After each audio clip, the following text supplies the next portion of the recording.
இன்னைக்கான எபிசோடுக்கான கதை சுருக்கத்தை பார்த்துலாம் வாங்க. மனோஜ் என்ன பண்றாரு, வீட்டுக்கு போயிட்டு அண்ணாமலை சார்கிட்ட சொல்றாரு. இது மாதிரி அப்பா என் அக்கௌண்ட்ல 15 லட்சம் இருக்கு அப்படின்னு சொல்லிட்டு. அதுக்கு உடனே முத்துக்காரு, ஏதுடா 15 லட்சம் உனக்கு அப்படின்னு. இது மாதிரி எங்க மாமனார் தான் அமிச்சாரு அப்படின்னு சொல்லிட்டு சொல்றாப்புல மனோஜ்.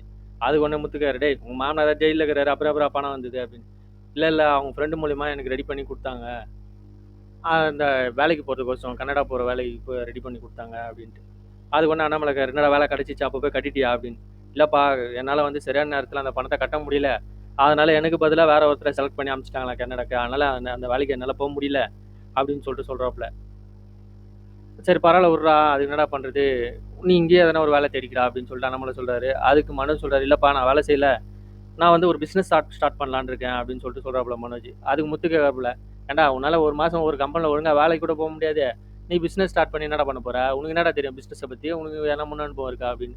அதுக்கு மனோஜ் சொல்றாப்புல, டேய் நீ ஒரு சாதாரண டாக்ஸி டிரைவரு, நீலாம் வந்து இதை பத்தி பேசாத, உனக்கு பிசினஸை பத்தி என்னடா தெரியும் அப்படின்னு சொல்லிட்டு சொல்றாப்புல.